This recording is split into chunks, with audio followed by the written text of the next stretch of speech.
Megyn Kelly, Piers Morgan, they apparently really have a problem with the violent terrorism going on with women and their male allies protesting outside Supreme Court justices.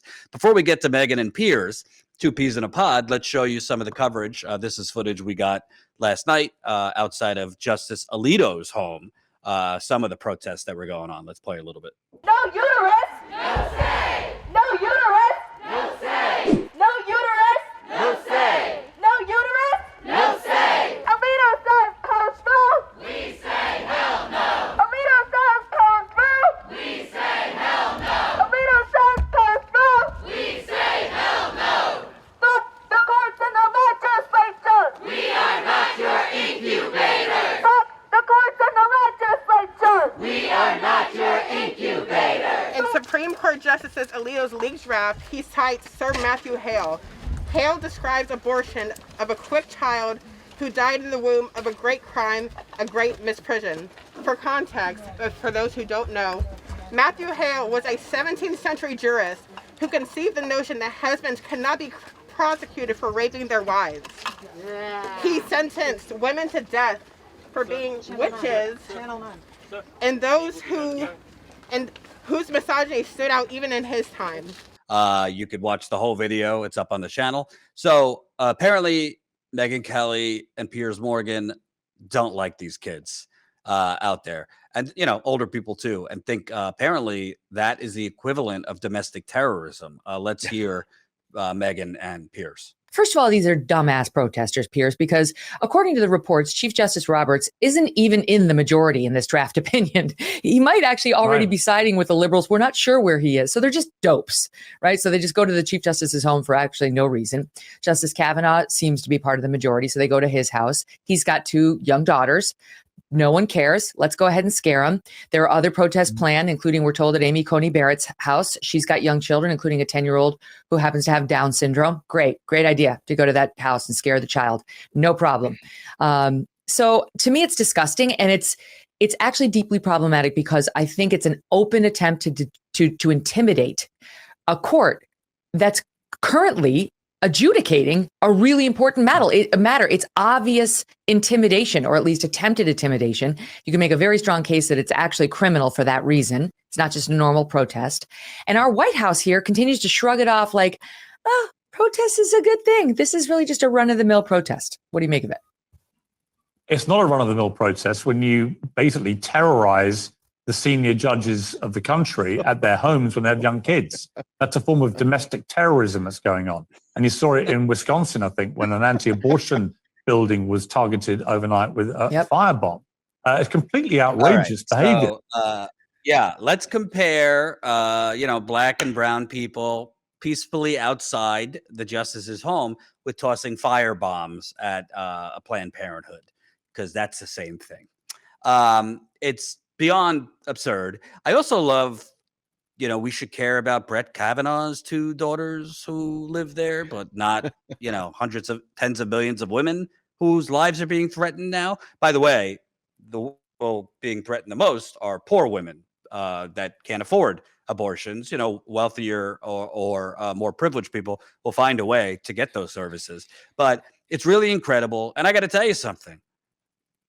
They were crickets about Standing Rock and indigenous protesters having their heads cracked, their skulls cracked at Standing Rock. Black Lives Matter protesters getting, maced and beaten in Ferguson and St. Louis and elsewhere. That's not terrorism by the police or by the state. Peaceful protest outside old white men's homes, old white men that are trying to dictate, not based on law, but based on their ideology and opinion. Because based on law, you don't have to be a legal expert. There's a doctrine in law. It's called stare decisis. And it basically says decisions are based on the previous decisions and patterns called precedent. And there is precedent that abortion should be safe and legal in this country. And these justices, Alito, Kavanaugh, Gorsuch, they perjured themselves in their Supreme Court hearings, basically saying what I just said. Yeah, this is settled. And there's a lot of precedent. So your thoughts on apparently the domestic terrorism at play outside Alito's home?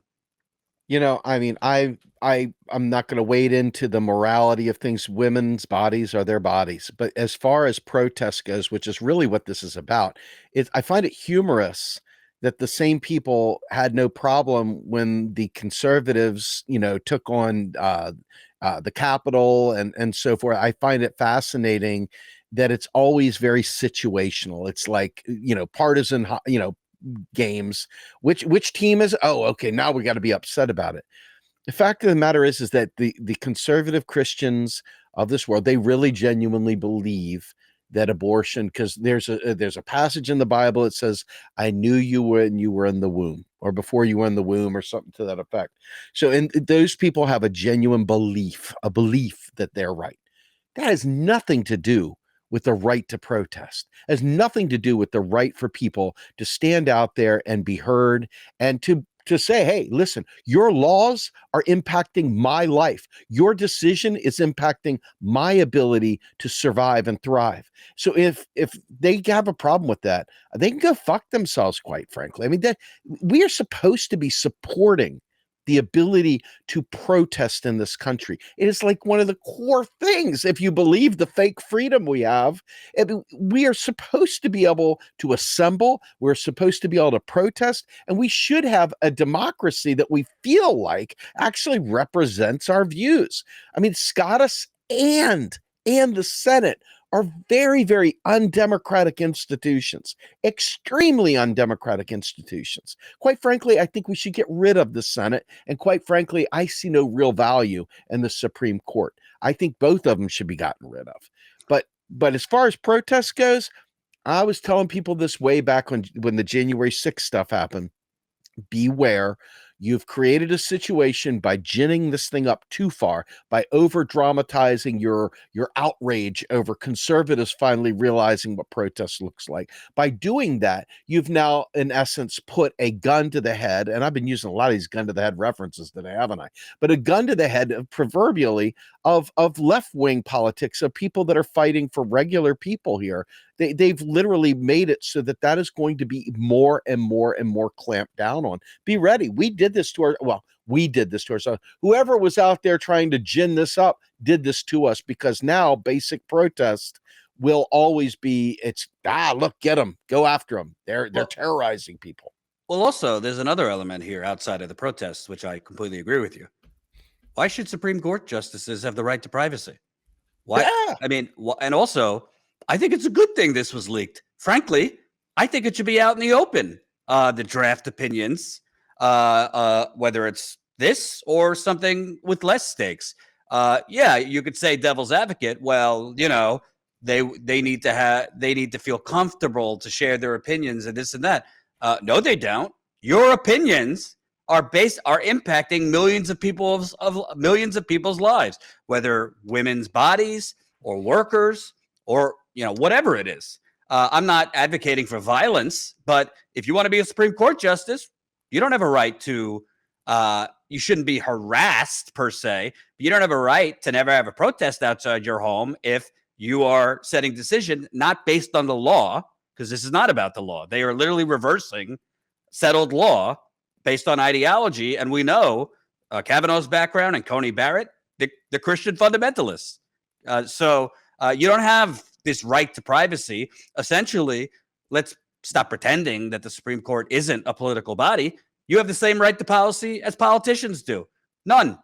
Now, does that mean attacking your family members or, being violent or getting on your doorstep? No. But at a safe distance outside your home, fair game. So cry me a fucking river for Samuel Alito, Kavanaugh, Coney Barrett. And by the way, I would say the same thing. Republicans, if they want to protest outside Elena Kagan's home or Sotomayor's home, if you don't like something, a decision, by all means. But usually it's not. Usually Republicans are the ones taking it a step too far. This was a peaceful protest, and they have every right to do it. And I don't want to hear from Megyn Kelly.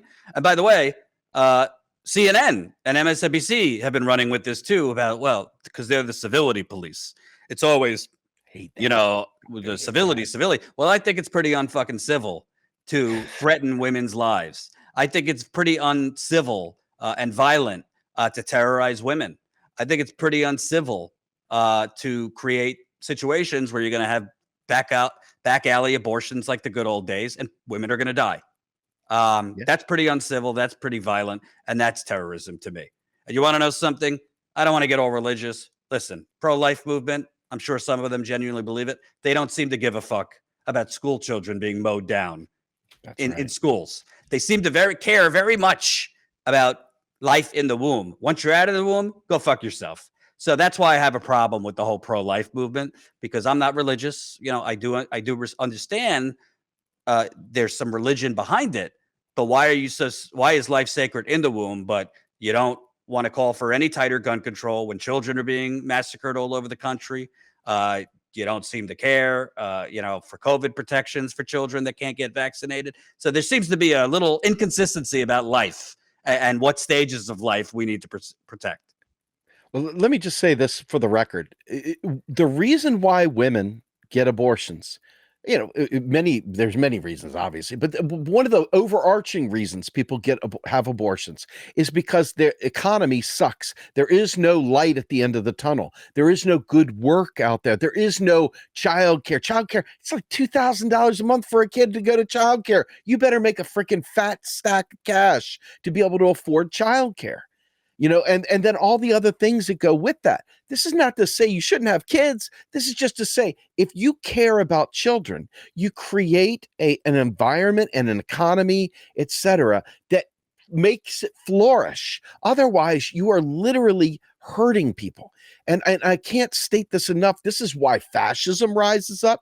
This is why people have abortions. Just about every bad thing under the sun happens as a result of deficit reduction, of bad economics, and all the other bullshit with the inflation, the gouging, and all the other crap that we have been talking about this entire show.